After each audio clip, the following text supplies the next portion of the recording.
tutaramenya ikintu na kimwe kuri Yesu, hari ikintu cyari mu mitima yacu twaramukunda. Kumukorera n'umuriro kandi atabintu byinshi cyane uramenya kuri Bibiri ivyo ivyita urukundo. Imana utiyumvira igihembo na kimwe, utiyumvira merci y'umuntu n'umwe.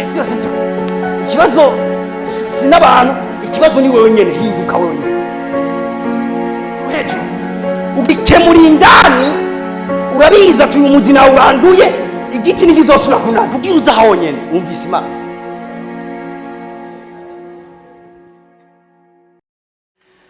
Nagomba fata umwanya wo kubasangiza icyo mwemera nshize ku mutima.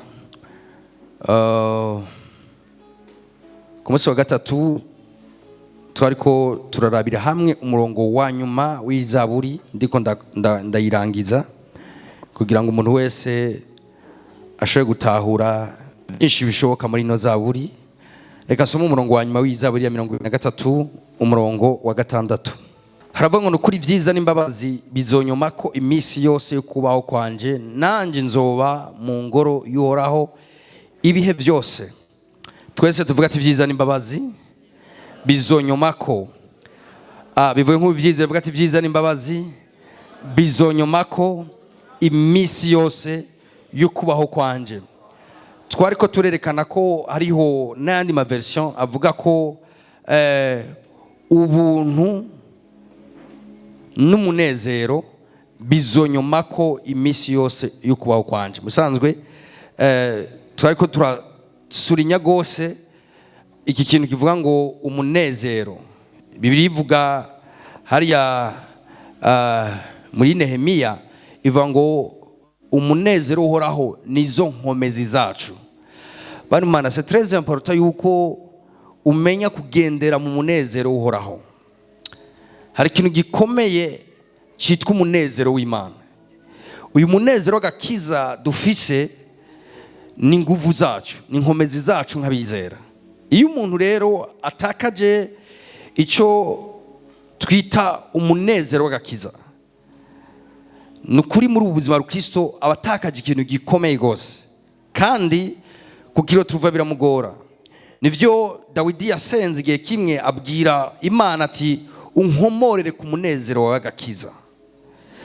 Nico gituma ku muntu usanga ukijijwe ukaba utanezerewe, umenye ko si umugambi w'Imana yuko ukizwa hama ukaba ubuzima bwawe utanezerewe, kubera ku munezero wawe Imana ntiyawushize mu maboko y'ibintu. Ariko ndatandukanya umunezero uva mu isi n'umunezero w'agakiza. Umunezero abantu baronka mu isi uva ku bintu bitandukanye, mugabo kimwe mu bintu biwuranga ni umunezero w'akanya gato. Umuntu avuga ati numva stress, reka ngende muri boîte kugira ngo ni destresse gato, kandi arashobora kumva umenga ari destresseje gatonyi, akumva umenga ararosa umunezero. Muga uwo munezero ni umwanya mutonyi cyane. Nivyo reko nderekana ibintu vyose umenga bitanze umunezero, si umunezero uramba, ni umunezero w'akanya gato. Hari undi avuga ati jewe numva umenga nonywa icupa, nonywa inzoga kugira ngo numve ko subiye kuronka umunezero. Hama akabikora, akanywa icupa, akanywa inzoga, hama akiyumva nk'umuntu anezerewe.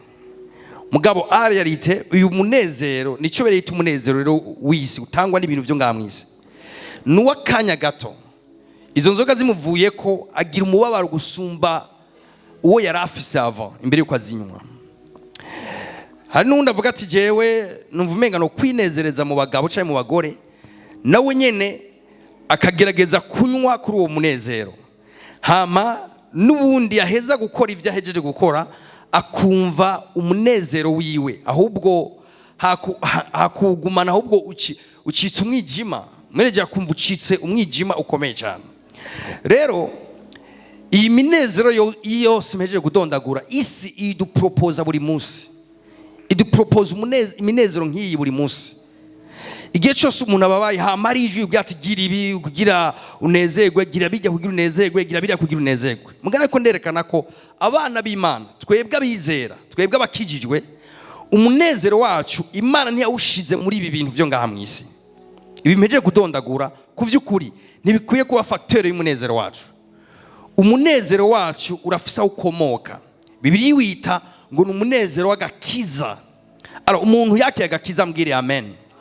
Ukaba ufise agakiza nagomba kubwire ko urafise irindi soko ry'umunezero ritandukanye gose n'andi masoko yo ngaho hanze. Narakunze umuririmbyi umwe yaririmbye wo muri kantike avuga ngo naragejeje kunywa ku munezero w'isi. Bano Imana umuririmbyi atemwanya ko yaragerageje, yaranyoye kwiriba kanaka ry'umunezero, hama umunezero urashira mu kanya gato. Aravuga ati ngira niririba umunezero waryo umara kanya gato. Araja kuri indiriba, aranywa naryo nyene kuri iryo riba, naho nyene umunezero umara kanya gato. Aravaho araja kuri indiriba, naho nyene aranywa ko uwo munezero umara kanya gato. Mu nyuma aratira conclusion, aravuga ngo nta wundi yombumba atari Yesu. Amen. Reka ndababwira ibanga ry'ikintu cyitwa umutima mufise. Uwo mutima wawe Imana yawukoze ku buryo ikintu gishobora kuwubumba, ikintu gishobora kuwukwigwamwo ni Yesu wenyene. Ikintu gishobora kuhaza ni Yesu wenyene. Yesu niwe ashoboye guhaza imitima yacu. Haleluya. Rimwe na rimwe hari igihe umuntu yumvira ati je nkamwe noronka amafaranga menshi nibaza ko noronka umunezero uhagije. Umunezero w'abizera ntuhagaze mu mafaranga. Hamuntu yumvira ati ninaronka icubahiro gihagije nibaza ko noronka umunezero. Mugabo umunezero w'abizera ntuhagaze mu cubahiro. Ibanga ry'umunezero w'abizera Imana yarishize kure cyane y'ibintu materiel, y'ibintu murashobora gukorako. Nico gituma twese duhamagagwa n'Imana ikaduhamagarira umunezero muri Kristo Yesu. Muga igitangaje bamwe ikabahamagara bafise imodoka, abandi bagenda n'amaguru, abandi bafise ivyo bajya, abandi badafise ivyo bajya, bamwe baba mu mazu, abandi baba mwibarabara. Muga bose kababwira ngo munezerwe mu mwami wacu imisi yose. Ndababwiye ngo munezerwe, ubugwaneza bwanyu bumenywe n'abantu bose. Ni gute tutahamagaye kumwe, tutavuye mu miryango imwe, tutize bimwe? Ni gute twohamagagwa twese mugaga tubwira ngo tunezerwe imisi yose? Vyumvikana ngo ivyeke umunezero w'abizera nibifatanye na buhoro buhoro n'ibintu. Nibifatanye naho wavukiye, n'ivyo wavukanye, n'ivyo wize, n'ivyo ufise no munsi cyangwa ivyo udafise. Birafatanye n'ico wagizwe umaze kwakira Yesu Kristo. Birafatanye n'ico wahawe umaze kwakira Yesu Kristo. Wahawe iki? Wahawe mpwemu yera muri wewe. Wahawe iki? Ufise Kristo mu buzima bwawe. Rero uwo Kristo niwe centre w'umunezero wacu. Haleluya. Uwo Kristo niwe centre, niwe nkomoko y'umunezero wacu. Rero naciye ntangura kwerekana naho Kristo ari umunezero wacu canke ariwe nkomoko y'umunezero wacu, bihora bishika rimwe na rimwe abizera par ignorance bakabaho batanezerewe, atari uko badasenga, atari uko batubaha Imana, mugabo bakabaho kubera ignorance canke kudagacira ivy'Imana yakoze mu buzima bwabo, bakabaho batanezerewe, bamviya abisi, bumva umenga abisi baguwe neza kubasumvya, atari uko Imana atari bo yagiriye neza, ahubwo ari kubera batigishijwe guha agaciro ivy'Imana yashimye ko biba umunezero wacu. Icambere navuze bitatu. Icambere navuze umunezero wacu ungana n'ubucuti ufise personnel n'Imana. Amen. Bari Imana reka nababwire, burya dukoranye gutya hari umunezero turonka atakintu na kimwe cyo ugura. Amen.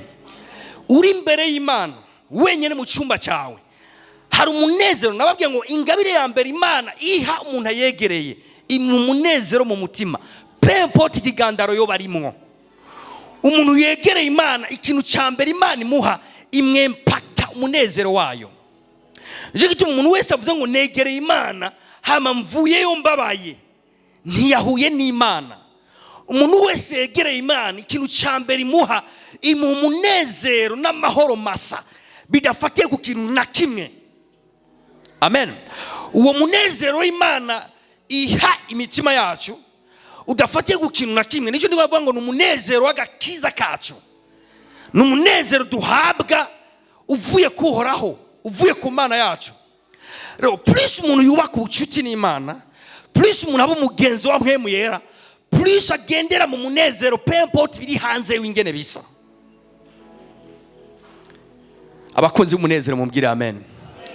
Biraryoshe biravuga ngo umunezero Uhoraho nizo nkomezi zacu. Buriya inkomezi tugenderamo zingana n'umunezero dufise muri twebwe.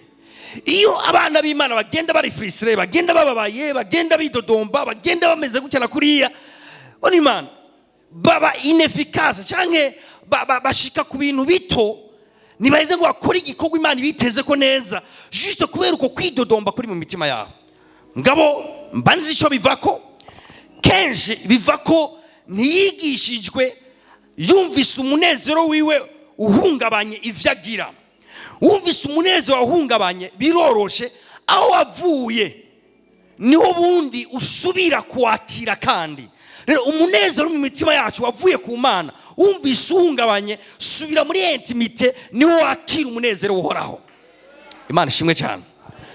Situation ishobora kuba ikiri uko nyene, ibihuse bishobora kuba ikimeze uko nyene, Imana ishobora kuba atagitangaza irakora, mugabo ukabunezero mu mutima wawe kubera ko Imana yaguhaye umunezero. Mumbwire amen. Number 2, navuze ngo icya kabiri giduha umunezero no gutahura imbabazi z'Imana. Abantu baba bari muvuge amen. Abantu bizera ko babariwe ibyaha byabo bavuge amen. Ni ikintu gikomeye cyane gutahura ko babariwe, kugenda na conscience y'imbabazi z'Imana, kugenda na conscience ko peu importe ingene bisa, Yesu ari ikintu gikomeye yankoreye, yarankuye ku ivyaha vyanje. Haleluya. Kuba amaraso Yesu yarasesetse si juste amaraso asanzwe yasesetse, bivuga ngo ayo ashoboye kweza umunyavyaha kuburyo yera agasa na sherege. Mu yandi majambo, peu importe ivyaha vyawe, yavuze ngo naho vyotukura tukutuku, naho vyoba bisa gute, Imana ishimwe ko ari imbabazi z'Imana. Wegereye throne y'imbabazi z'Imana, uvanaho ikintu kimwe, uvanaho ubushizi bw'ubwoba, uvanaho ubushizi bw'amanga, uvanaho imbabazi z'Imana, uva wumva ubuntu bw'Imana buguhagije, imbabazi z'Imana ziguhagije. Haleluya. Imana ishimwe cyane. Alors hari igihe rero umuntu muri ubu buzima turiko turabaho bishika agatsitara mu byo atategerezwa gukora, ugasanga yabikoze, canke naho ugasanga yavuze ururimi rwe rwanyereye, yavuze uko atagomba kuvuga, canke naho icyayi cyo cyose ugasanga vyamushikiye ibintu nk'ivyo. Umviriza aho Imana birivuga ngo nta mahoro ku munyavyaha. Ahantu hatari amahoro nta n'umunezero haba.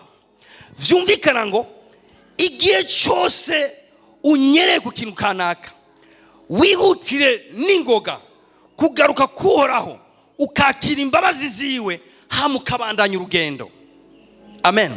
Imbabazi ziwe zisubiza umunezero mu mitima yacu. Nico Dawidi yabwira Uhoraho ati, Mana yanje unkomorere umunezero w'agakiza. Nababwiye context, ni gihe Dawidi yari yakoze icyaha, hama aheje gukora icyaha acafata umugore yaje gusambana, yica n'umugabo wiwe. Aheje gukora ivyo, Imana iramurakira. Dawidi atakaza amahoro y'Imana, atakaza n'umunezero w'Imana.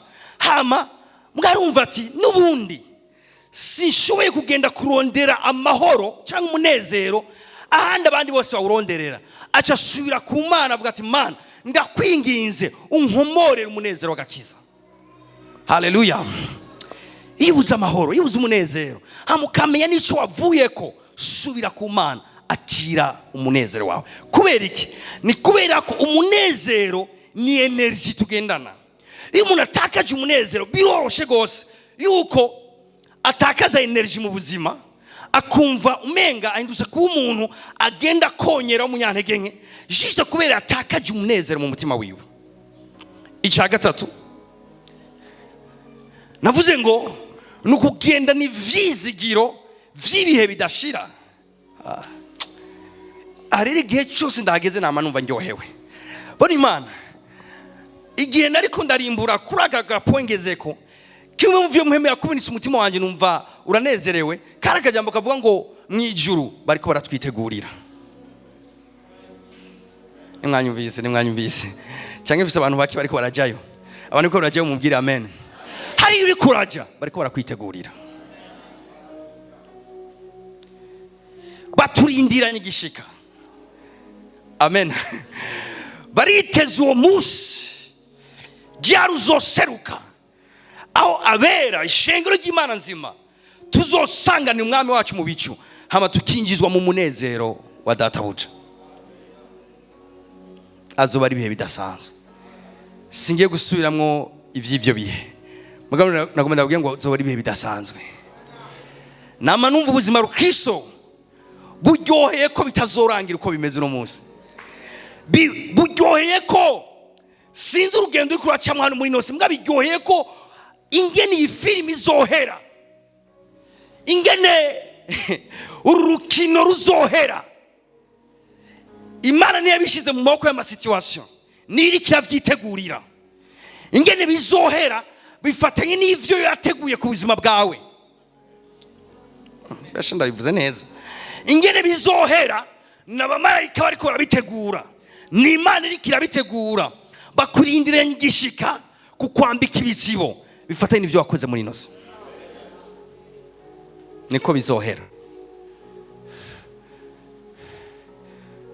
Nama numva no kwankuraje umuntu wese uvize iherezo ryiza gusumba itanguriro. Wirashiye ko bizohera neza ku nzira yawe gusumba uko vyatanguye. Très important. Sivyo ngiye kuvuga, mugabo nagome mvuge kimwe nasigaje kugira ati ndangiza. Izaburi nzo ndayirangije ngome mvuge kimwe nasigaje. Ikindi kintu kiduha umunezero uhoraho mu mitima yacu ni uyu mwanya tuvuyemo, nibi bintu tuvuyemo vyitwa guhimbaza Imana. Twese tuvuga ati guhimbaza Imana. Tuvuga ati guhimbaza Imana. Twese tuvuge cyane ati guhimbaza Imana. Bona Imana kimwe mu bintu bikomeye cyane bitera umunezero imitima yacu, kandi Imana yaduhaye ko access yo gukora umwanya wose ahantu hose, ni ikintu cyitwa guhimbaza Imana. Rero nagomba ndabafashe gatonyi kuri iki kintu. Ubundi guhimbaza Imana ntivyategerezwa kurangirira mu kubira icyuya, vyategerezwa kurangirira kuri impact mu mutima wawe baye. Ntivyategerezwa kurangirira mu ntambo. Guhimbaza Imana vyategerezwa kurangirira mu munezero ususwe n'Imana mu mutima wawe. Guhimbaza Imana ntivyategerezwa kurangira mu kutuza ibiganza no mu gusimbagurika. Guhimbaza Imana bitegerezwa kugira ikintu canke kuzana impinduka nziza mu mutima wawe. Cyo gituma iyo twahimbaje Imana neza, hari ikintu kiba, imitima yacu isubizwa itoto, umunezero uragaruka mu mitima yacu. Kubera iki? Kubera bivuga ngo Imana ivyagira mu mashimwe y'abana bayo. Vyumvikana ngo ahantu bari ko rahimbaza Imana mu kuri no mu mpemu, kimwe mu bintu Imana igira ivyagira aho hantu muri ayo mashimwe. Ubwiza bw'Imana buba aho hantu, imitima y'abantu igasubizwa itoto. Amen. Mugabo ikibazo mfise ni comprehension dufise yo guhimbaza Imana, niyo ngomba ko netablisa neza. Comprehension dufise yo guhimbaza Imana ni ya Mercredi na Dimanche, tukaza mu ikoraniro hama umuntu umwe agahagarara ngaha akaturongora, akatubwira ati simba tukasimba, akatubwira ati tamba gutya tukatamba gutya, akatubwira ati gira ibi tukasubiramwo. Yes, ni ikintu cyiza. Mugabo je ngomba nje hirya y'ivyo. Abantu bifuza ko dutera intambuko bavuga amen. Je ngomba dutambuke gato turengana ibi vya mbere. Kuri ibi tugiye kugira ubunyene. Uwari wo wese akijwe adakijwe yoza kabigira. Isifiko ivyuma bivuga akumva ko avugijwe umudiho kanaka. akumva ko bavugijwe zuki ashobora kuyitamba, akumva ko turatamba uwundi mudiho ashobora kuwutamba. Mugabo hirya y'ivyo guhimbaza Imana kwibwina nukuwe, kandi Imana yifuza ko abana bayo bose bayihimbaza, kandi apana amasaha 2, apana iminota 10, apana umwanya muto, nga umwanya wose. Niko dushoboye guhimbaza Imana rero umwanya wose. Bishoboka gute?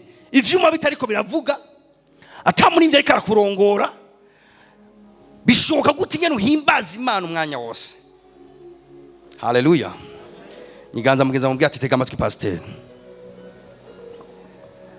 Guhimbaza Imana umbize ngo menanga ama definition ane yo guhimbaza Imana umwanya niwaza kunkunda ndatanga definition 4 kandi izo nza gusigura. Amen. Icambere guhimbaza Imana bisigura guha icubahiro Imana. Iyo duhimbaza Imana bisigura guha icubahiro Imana. Ndashaka gusoma imirongo mikenyi. Somera Yesaya 60:21.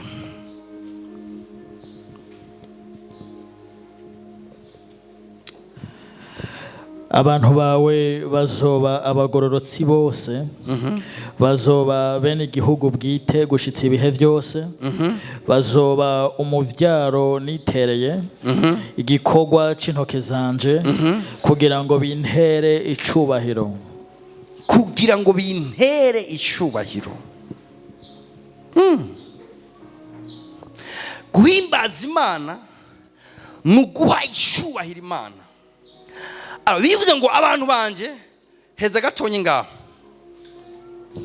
Abantu banje bawe bazoba abagororotsi bose, bazoba bene igihugu bwite gushitsa ibihe byose. Kuba abagororotsi bose tugiye turavuga kamwe kuba abagororotsi bose ngo bizomuha icubahiro. Bazoba bene igihugu bwite gushitsa ibihe byose. Kuba abene igihugu bwite ngo bizomuha icubahiro. Bazoba umuvyaro nitereye. Kuba umuvyaro yitereye navyo bizomuha icubahiro. Igikorwa c'intoke zanje. Kuba igikorwa ciwe navyo bizomuha icubahiro. Kugira ngo bintere icubahiro. Kugira ngo ivyo vyose yaje kuvuga ngaho bimutere icubahiro. Praise God. Rero ngiye kuvuga ikintu kiri hirya guhimbaza Imana, kiri hirya yo gutamba, kiri hirya yo kuririmba, kiri hirya yo kuduza ibiganza, kiri hirya y'ivyo. Ahubwo guhicubahira Imana ngiye kwifatanya gose n'ubuzima bwawe bwa misi yose. Amen. Guhicubahira Imana ubundi si kuvuga ngo Mana ndaguhaye icubahiro. Guhicubahira Imana ni igihe ubuzima bwawe umuntu kanaka uravye hama akavuga ngo Imana ihimbazwe kubw'uyu muntu. Amen. Reka twige igicapo cy'umuvyeyi n'umwana. Reka mfate ndaba abantu babiri nitiza. Aba mama nibo bakunze abana cyane. Reka sabe kandi haguruka gato.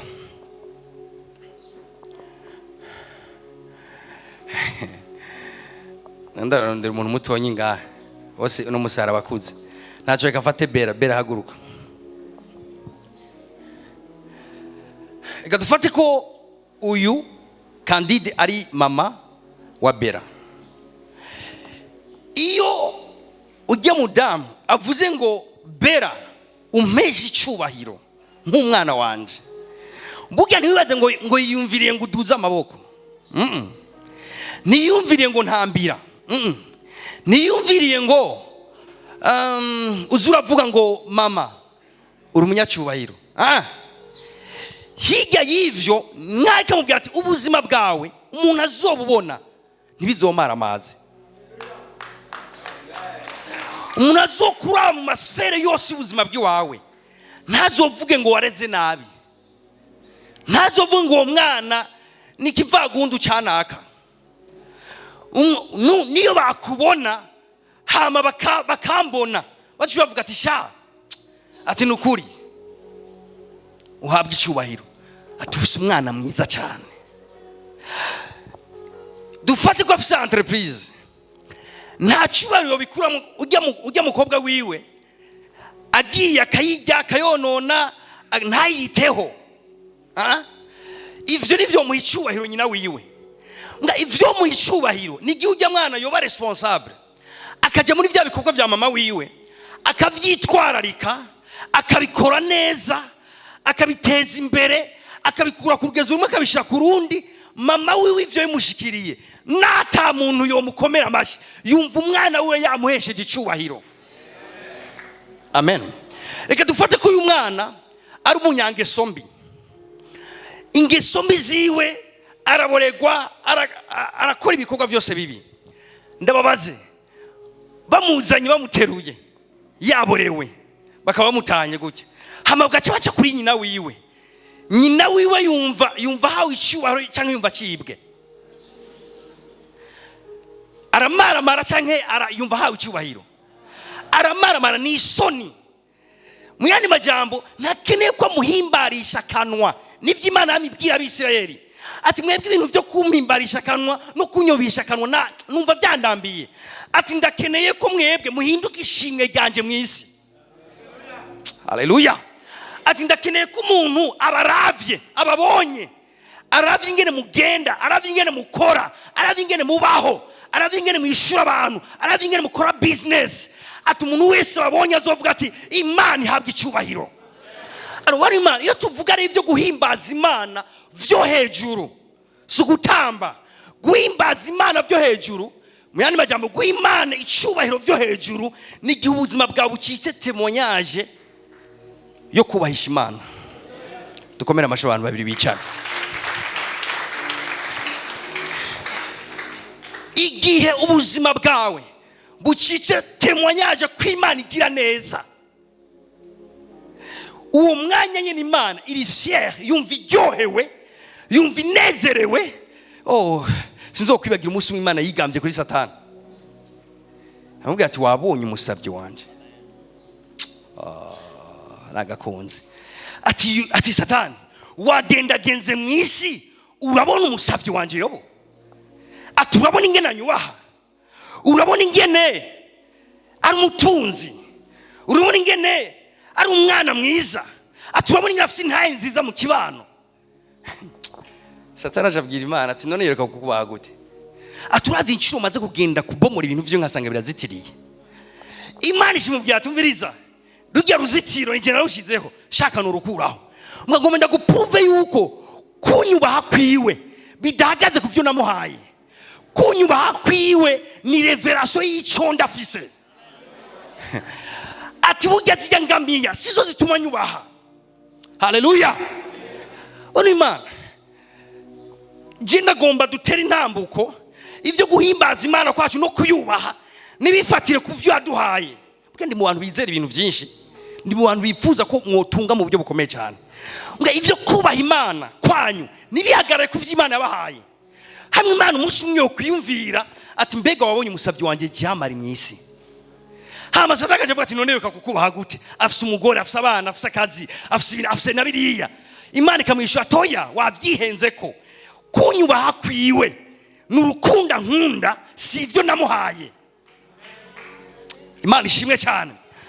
Ati burya naho vyonyiganga ujya arankunda ndabizi, naho bitore kimeze gutya ujya arankunda ndabizi. Yatanguye kunkunda atabifise, naho vyogenda zoguma nkunda. Haleluya. Iyo tuko turavuga guhimbaza Imana nimwumva amashi. Guhimbaza Imana n'ubuzima bushingira intahe Kristo wakiriye. N'ubuzima aho umuntu wese avuga ati kuvyo kuri wowe menga turatandukanye. Umenga ingene uvuga, umenga ingene ukora, umenga ingene wiyumvira, umenga excellence mu bintu vyawe. Kubera iki udashaka gutirimuka? Kubera iki utofata urutomati ruboze ngo runyegeze inyuma y'urutomati rukomeye hamucu uce wese ku muntu umudandaza umuguzi uce mwese kroka agura ibintu bipfuye? kubera ko udashobora kugira ivyo bintu kandi umengo ufisemo inyungu. Ndubaha Imana. Haleluya. Ni wa muntu umva mwishure bose bawutrisha, muga wewe yumva totrisha kubera iki? Yumva umenga na mu professeur atamubona rofete ko nduwizera Imana yanje okogwa n'isoni kubw'ivyo. Numuvyeyi wanje rega kandi nina abapaganiro baradukorera ko hajya abapaganiro baradukorera ko cyane. Mwebwe sinzi ko barabakorera ko hage bagusuka mu kintu dukora uku waheza kubikoresha kugira ngo na wewe ngo kweri ngo kijijwe nawe wabikoze kubera iki? Ni kubera barabizi ko hari ibintu utabwizwa kubaho bivanye n'Imana yawe. Vuga ati ndubaha Imana. Vuga ati ndubaha Imana. Ayo kubaha Imana igihe cyose uzokwama wibuka ni worship ya mbere nziza. Ukure mediocrity mu buzima bwawe, ukure ibinabiriya mu buzima bwawe, niyo faso nziza yo guhimbaza Imana. Swanya ubuzima bwawe, swanya imvugo yawe, swanya ingene ugenda. Iyo niyo faso yo guhimbaza Imana yo hejuru gusumba gutamba. Amen. Haleluya. Reka mbenda bikomplike. Gusimbagurika imbere y'Imana udafise ubuzima bwawe buhimbaza Imana, temonyaje udahimbaza Imana, ntacyo bimariye Imana ivyo. Ninaryoherwa. Ni nkaho weza kwiba hamukajuka ukajubwira umuvyeyi wawe ati mama you are beautiful, uri umugore mwiza, uri gitangaza. Teka mwana ivyonye sinande bikeneye kubimbwira, nari nkeneye kubikora. Nari nkeneye ko ivyo ukora bigaragaza ko ndi umumama mwiza.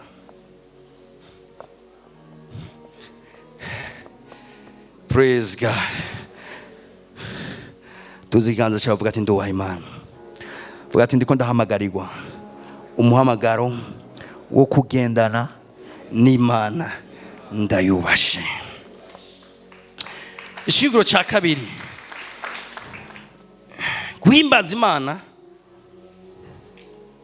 Ari umurongo umwe naye guca ko mugabo reka bawusomere hama cyo tugenda kuri po ya kabiri de Samuel igice cya 12 umurongo wa 9 na 10. Niki catumye ukengera ijambo ryanje je Uhoraho ugakora ivyo mbona ko ari bibi, ukicisha inkota Uriya umuheti, ugacura umugore wiwe ukamugira gwawe, nawe Uriya ukamwicisha inkota y'Abamoni. None rero inkota ntaho izova mu rugo rwawe, kuko wankengereye ugacura muka Uriya umuheti. Dawidi abwiwe ngo kuko wankengereye. Ubundi Dawidi ningeze avuga ati Mana uri gipfu, Mana nturi mwiza, Mana mbere ndakwase. Eka Dawidi ibyo navyo yigeze agira. Dawidi ikintu yakoze ni iki? Dawidi yagiye akora icyaha cy'ubusambanyi, asambana n'umugore acayica umugabo wiwe. Hamaje kubikora Imana ishimubwira ngo Dawidi ndababaye kuko urasuzuguza izina ryanje. Ningaye kuvuga ati none Mana aho numoye ubusa jewe na wewe twigeze duhurira he?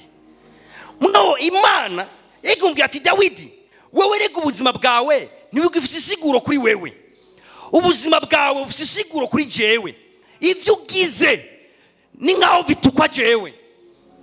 Banyeshuri muri hano mukijijwe mwige cyane mumenye gose gushika Imana yawe ihabwa icubahiro kwishure. Bakozi mu busano mukorera mwakira abantu neza, mubakorera ibintu neza birimo excellence gushika Imana yawe ihabwa icubahiro. Erega nimukume murondera guhicubahira Imana mu gupfukama ngo ndabize ku ivyo. Mwe nimukume murondera guha Imana icubahiro mu gusimbagurika. Muri tujya detaye uri umusekreteri w'ahantu ingene wakira umuntu biratuma Imana ihabwa icubahiro canke Imana idahabwa icubahiro. Amen. Uri umumama ingene utreta umugabo wawe biratuma Imana ihabwa icubahiro mu kibano canke idahabwa icubahiro. Amen. Uri umwana ingene witwara ku ijambo ry'umuvyeyi biratuma Imana ihabwa icubahiro canke idahabwa icubahiro. Ivyo ukora ingene ubikora. Amen. Ubwizigi ubikorana ingene ubikorera mu muco biratuma Imana ihabwa icubahiro canke idahabwa icubahiro. Nicyo gituma umuntu wese avangunda ngomba kuba umuworshipa mwiza, ngomba kuba umuntu ahimbaza Imana neza. Ngubu buryo buri deep bwo guhimbaza Imana nukugendana nayo uyubashe.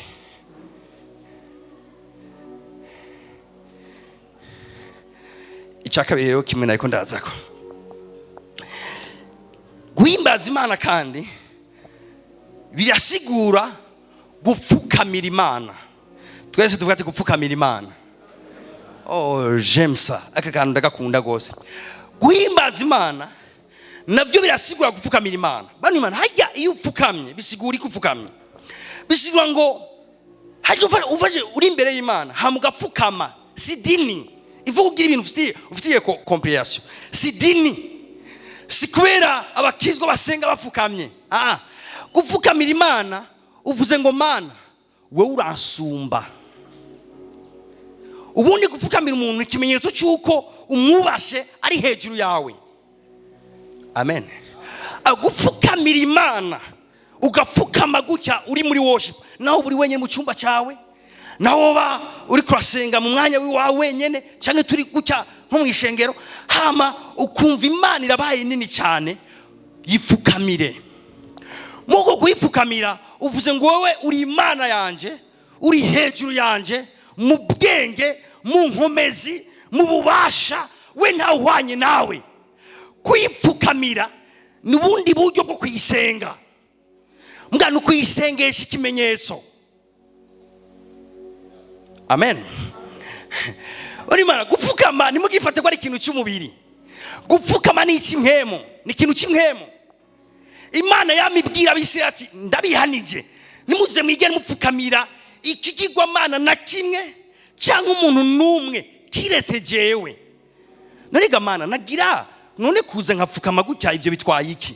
Ku Mana gupfukama birafise rangaje yavyo, birafise message bitanga. Gupfukama samavi gusagiye hasi. Gupfukama nukwisumeta munsi y'uwo muntu. Amen. Gupfukama no kuvuga ngo wewe urandengeye, uri hejuru ya byose, ni wewe Mana yanje. Ivyo rero gupfukama imbere y'Imana burya mwisi imwemo urafise ikintu uri kuravuga. Nibisanzwe urafise ikintu uri kuravuga. Imana ibayuza abisirayeli badasenze bapfukamye gusa imbere y'ikigwa Mana, ikababwira ati muze musubire kubigira, seke bifise icyo bisigura. Birafise message bitanga mwisi imwemo. Nimba muri kumuranyva mumbwire amen. Gupfukama kwawe imbere y'Imana reka bifatane no gutahura. Mugabo ndumva umenga hari umurongo umwe no soma. Somera Matayo 4:8. Umugwanizi yongera kumujana ku musozi uhagaze cyane. Ndabwiye context ngaha Yesu muramuzi ariko arageragezwa na Satani mu bugaragu. Hama Satani aramupropose ibintu byinshi. Umvirize rero ahantu yarageze. Umugwanizi yongera kumujana ku musozi uhagaze cyane. Umugwanizi yongera kujana Yesu, ndabisomye amajambo yanje, ku musozi uhagaze cyane. Amwereka ubwami bwose bwo mwisi no bwiza bwabwo. Amwereka ubwami bwose bwo mwisi, amwereka ubwami gusa. Amwereka amajambo yamweretse intebe z'icubahiro, amwereka ibintu bitandukanye. Muga acavuga ngo acamwereka n'ubwiza bwabwo. Ati ivyo byose ndabiguha ni wamfukamira ukasenga. Kandi ni wamfukamira. Umviriza Satani. Ati kandi ni wamfukamira ukasenga, kubera iki ni wamfukamira? Kubera ko atari kumubwira ngo wo binsaba ko gusenga icyo bisigura. Kubera tumubwira ati hamwe wo bisaba no biguha. Mwaje mubwira ngo ni wapfukama, hamadwe ukabinsaba ndabiguha. Muyandi majambo ni wisumeta munsi ya autorite yanje. Ni waja munsi ubutware bwanje. Ni wemera ati jewe ubaye muto je mbaye mukuru ndabiguha. Ati vyo vyose ndabiguha. Mugabo fukama usenge. Fukama ishire munsi. Emera ko atacumaze. Emera ko utari umwami. Emera ko bakubeshera kuri Mesiya. Fukama. Fukama. Hama ndabigukorera. Yesu aramuraba tisha wateza abandi je nibishoboka. Kuko ndatawura icyo cyo gupfukamira. Ndatawura icyo kujya munsi y'umuntu nkunambika umutwe gutya. Ndagupfukamiye. Ndazi sinyare bitanga mu isi impemo. Ndazi imvugo yavyo mu isi impemo isobanura. Yesu aranga gupfukama.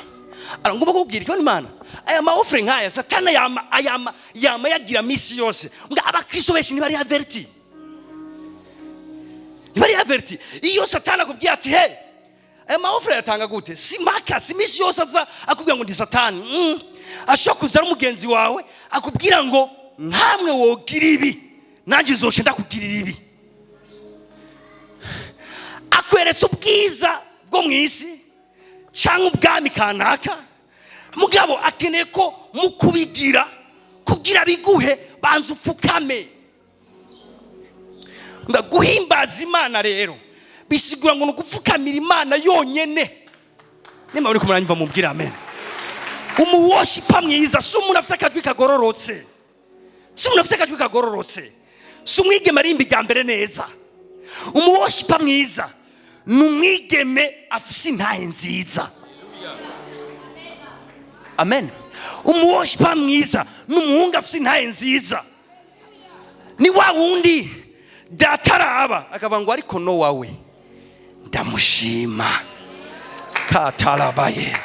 Uribaza Imana ihagaze mu ijuru, ingeso z'abantu bo mu isi bose zononekaye, ikanyurangiza amaso mu isi, hama ikavuga ati mu Cibitoke ndarose umuntu, ati mu Kamenge ndarose umuntu, ati mu Kigobe ndarose umuntu, ati naka ndamushima.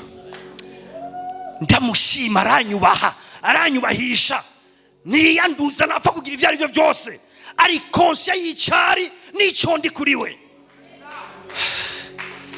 Guhimbaza Imana no gupfukamira umwami, kandi si gupfukama ku mavi. Si gupfukama ku mavi. Navyo ni byiza gupfukama ku mavi, mugabo ni nko kobeisa. Nukobeisa. Kubaha ijambo swagi Imana swagi ya Satani. Buriya rero ubuzima bwacu bwose turiko twubaha ijwi. Ingene tugenda, burya ivyo dukora vyose turiko turongorwa n'ijwi, kandi iryo jwi rishoboye kuva ku bintu bitandukanye. Rimwe rishoboye kuva kuri wowe nyene, ingene ubona ibintu nta cyaha kirimo aho. Rishoboye kuva ku ma experience naho nta cyaha kirimo. Mugabo rishoboye kuva ku mugwanizi.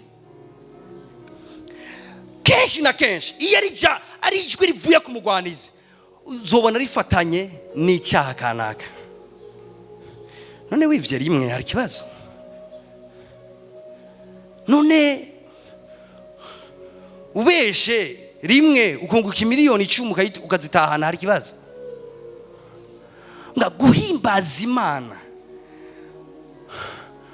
nukwema imbere y'ibintu byose byitwa ibigirwamana, hama ugapfukama imbere y'Imana yonyine. Icambere, guhimbaza Imana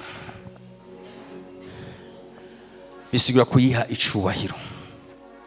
Ica kabiri, guhimbaza Imana bisigura gupfukamira Imana kandi yonyine. Ica gatatu, guhimbaza Imana kiracho ndagikunda, bisigura kwirekurira mu maboko y'Imana. Iyo tuvuze ngo ndikunda himbaza Imana, ni kwirekurira mu maboko y'Imana. Kwirekurira mu maboko y'Imana bisigura iki? Bisigura ngo nukwatura yuko wewe n'ivyawe byose ari vya Kristo. Vuga ati vyanje na jewe ubwanje ni vya Kristo. So ivyatura ati jewe n'ivyanje byose ni vya Kristo. Vuga ati jewe n'ivyanje byose ni vya Kristo. So vuga ati jewe n'ivyanje byose ni vya Yesu. Guhimbaza Imana nugo rugezo rwo kwitanga, ukirekurira mu maboko y'Imana wewe n'ivyawe byose. Haleluya. Guhimbaza Imana nubwo bushobozi ufise bwo kwirekurira mu maboko y'Imana. Ninda afise ijambo rikomeye cyane ku mubiri wawe. Ninda afise ijambo rikomeye cyane ku butunzi bwawe. Guhimbaza Imana nuguha ijambo rinini cyane Imana ku mubiri wawe, ku butunzi bwawe. ninde afite ijambo rikomeye ku vyawe? Ninde afite ijambo rikomeye kuri wewe? Kwemera kuganzwa nawe, kwemera kufatwa ukuboko nawe, akagukenyeza agutwara ashaka, niko kumuhimbaza vyo hejuru.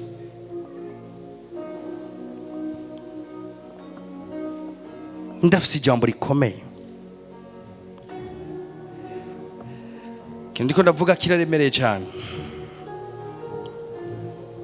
kukivuga biroroshe, kuririmba ati jewe n'ivyanje vyose ndi uwawe biroroshe, mugabo kwinjira ibwini cyo bisigura kirakomeye cyane. Ndifuza ko twoshika ahantu Imana yodutungisha ngo ikagumana ijambo rya nyuma kubitwerekeye. Ndifuza ko dushika ahantu Imana tugira abanyacubahiro bakomeye gose ngo ikagumana ijambo rya mbere canke se rya nyuma sadepa ku buzima bwawe bwose, kuri icyo cubahiro cyawe nyene ikagumana ijambo. Ivuze oya bikaba oya, ivuze yego bikaba yego, ivuze ngo bihagarara bigahagarara, ivuze ngo bize bikaza. Haleluya. Ndifuza ko dushika ahantu Imana idutungisha Mutama Etienne, hamwe Imana yo gutungisha gose ukaronka nk'amaparcelle nka 20 nga ukumva ko ikubwiye atire kuri imwe atakibazo ufise, bisubiye ngo yafise ijambo kuvyo yaguhaye. Amen. Claude Imana ikaguha amafaranga menshi mbwa ikagumana ijambo ku mafaranga yawe. Ubwo ati tora umuriyoni ujya muntu ukumva uri free ku butunzi Imana yaguhaye. Amen. Mwana turigisha dime ni kimwe muri 10 y'ivyo Imana yaguhaye. Mugabo akosa kabwati Imana yagushizemwe gwikuganiremwo. Imana ishe gutungisha uvuga ati wewe kuri wewe nkeneye 5 vya 10 y'ivyo ndaguha. Kandi ukumva ntubabaye. Wewe warirekuye mu maboko y'Imana n'ivyawe vyose. Ariko tuza abakozi b'Imana nka Billy Graham yavuze ati Imana nta kuntu nakumwe jewe no guha 1/10 hama je ngatwara 9/10. Ati jewe ahubwo ndabicuritse nzogya kimwe cya 10 we nzoguha 9/10. Aho niho utangura gushikana kumva ko umuntu Imana yagize ijambo ku bintu vyiwe. Irafise ijambo umubiri wiwe akumva si wo ukontrola, apana kwa ukoresha iby'ibigumbagumba byose musavye. Biva ngo mumenye kuganzishiriza imibiri yanyu mu kwera. Amen. Sikubera niyumvise mu ndanyotewe cyanja gusaba inzoga, no.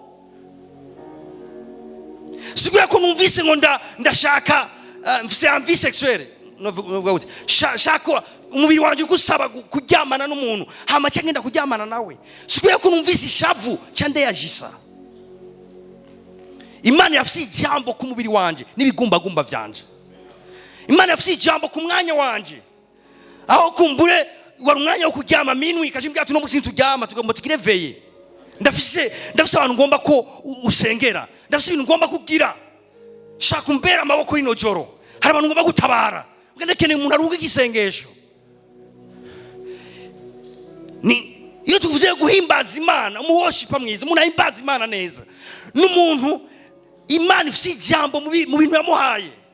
Irafise ijambo kuri we, irafise ijambo no kuvyo yamuhaye nk'umugisha. Kucyubahiro ciwe irafise ijambo.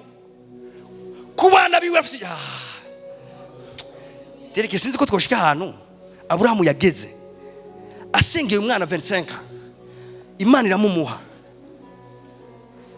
Bemvuze ngo 25 gusa. Yamurindira imyaka irenga 70. Mugabe Imana yamuhaye isezerano imyaka 25. Hama Imana mugati Aburahamu ngombe ndabe ingene nyubaha. Niki Imana agomba gutesta. Gombe ndaburugeze ugera ko kunyubaha kuvyo naguhaye. Ikimubwira ngo twara Isaka umushikanire. Imana yashaka iki? yashaka kuraba umutima wa Aburahamu ingene wubaha Imana, nta bindi ntiyashaka Isaka.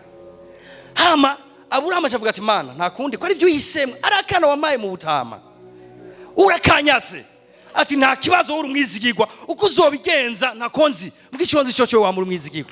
Aca aratora Isaka aramutwara, Isaka aramuganiriza, nicyo tukunze kwita ikimazi kivuga. Aramuganiriza ati papa none ko mbona dutwaye inkwi, igicano kiri hariya, none icuza gushira ko ikimazi naco kiri he? Acha mubwira kana tuhora ari bumenye kazotarabaye. Undi munsi Mose ko ndashaka muvure mezi bw'abantu bagendanye n'Imana, iyo twamviye ivy'Imana bakoresheje twige n'ingene bari babanye n'Imana. Umunsi umwe Mose abwira Farati, Imana yantumye aba bantu ubarekure tugende guhereza ibimazi Imana tuyisenge, ati yambwiye n'umusozi tuyitangirako. Farati avuga ati nta kibazo, genda mugabo inka zanyu zigume ngaho, utuzi bwanyu mugume ngaho, ati amugende mushikanira Imana. Farati amubwira ati tujye gusenga Imana, bambe Mose tujye gusenga Imana ibintu byose tubisize ngaha twoca tuyisengesha iki?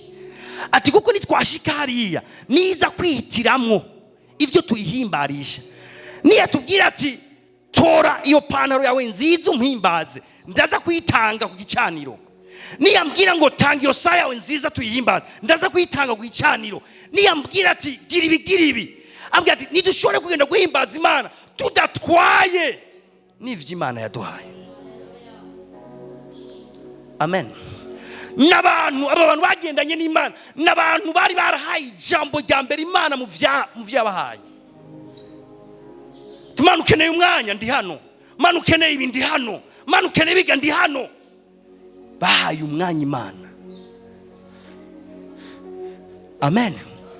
Mwibaze combien de fois tunanigwa juste 24 heures inga Imana yaduhaye ni kado y'umunsi, mugabo akabona 30 minutes yo kuja imbere y'Imana ngo ngusenge. Naje gukangura usubire wimenyereze kandi wemprike Imana uyemeregira ijambo mu bintu vyawe n'umwanya urimo. Kino gitondo nico nifuza, uzobaye umuadorateur mwiza cyane, uzobaye umuntu Imana ivuga ati wewe umpimbaza mu mpemu no mukuri, wewe uri umuntu wanje. Imana izoba fier na wewe, izoryoherwa.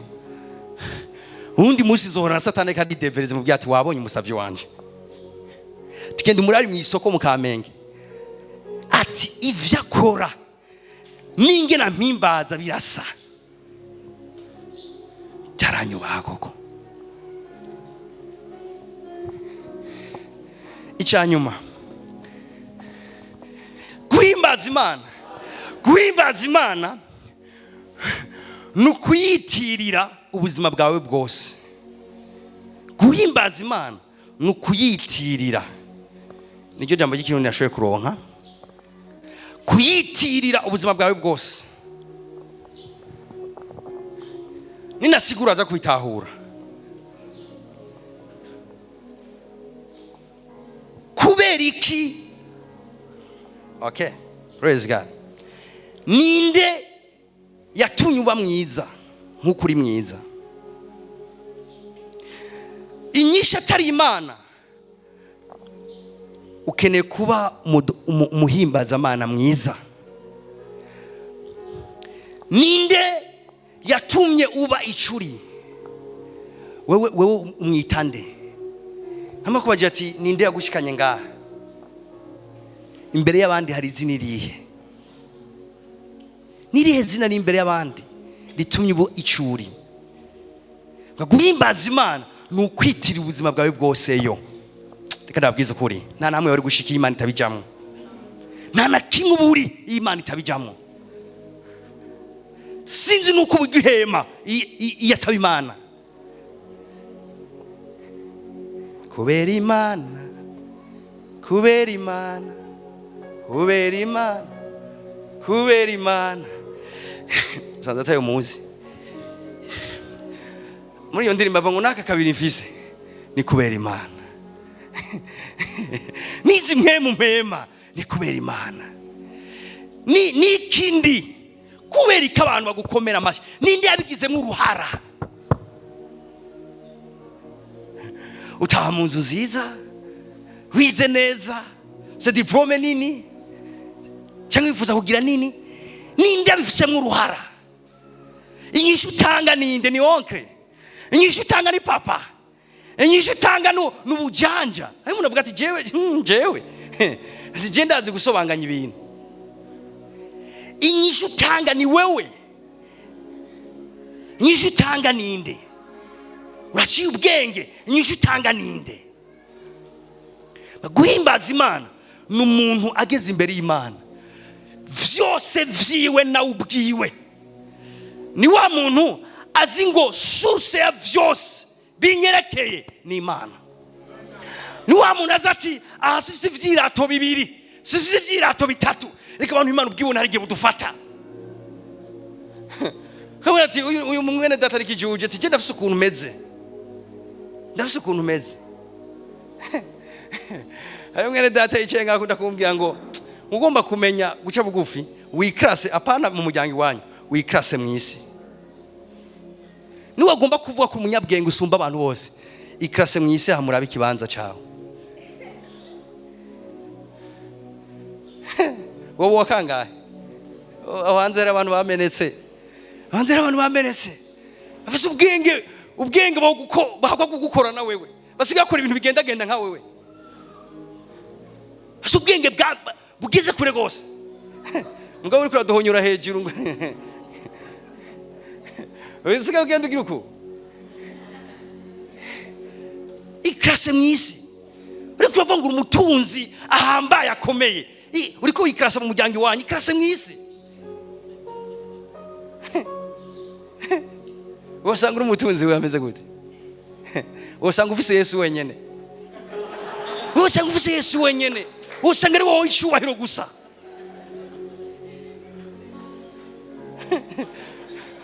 Oya ibaze kingi uzore wikrasa mwisi. Ariko umurimbye aririmba ngakaririmba akabona turarize agacapfa ngati ati biratanguye kuza.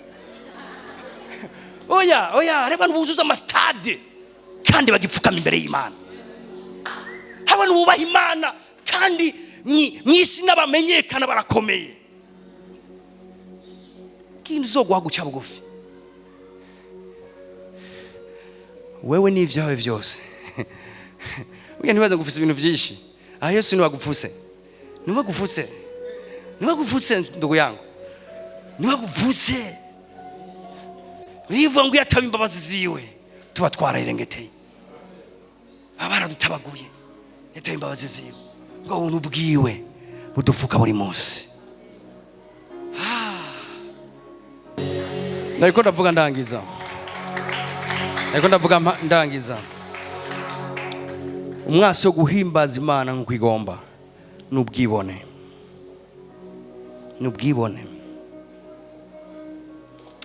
Kandi bidutera ubwibone, ubu ntivya bikwiye kudutera ubwibone. Uri umuntu mutonyi gose. Ikintu ufise cy'agaciro ni Yesu wenyene. Niwe yawe haye agaciro ubuzima bwawe.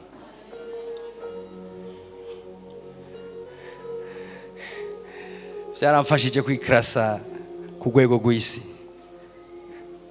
Byaramfashije. Ibaze nka jengiza ubwibone visa bakisubangana guki imbere yanyu.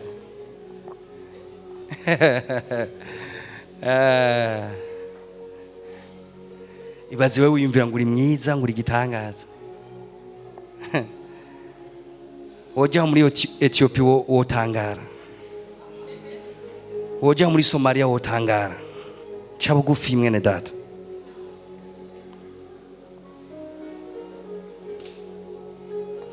Hari abantu urabuta Imana yarabaremye pe. Yarabaremye kabisa.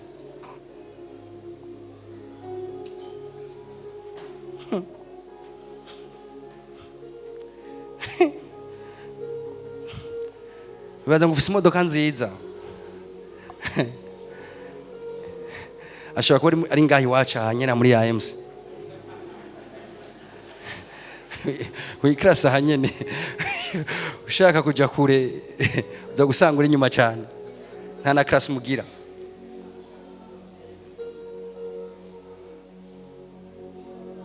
Nigiye witeye amanyama.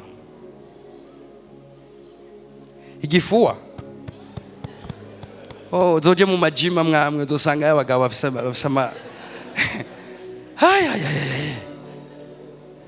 uzosanga abantu bafise utokubako no kuvuga imbere yabo. Sinzi ikintu biguteye ubwibone.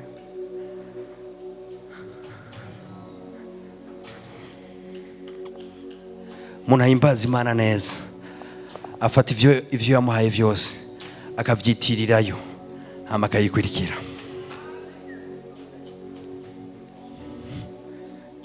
Iyo umuntu ahagarara akavuga ngo jewe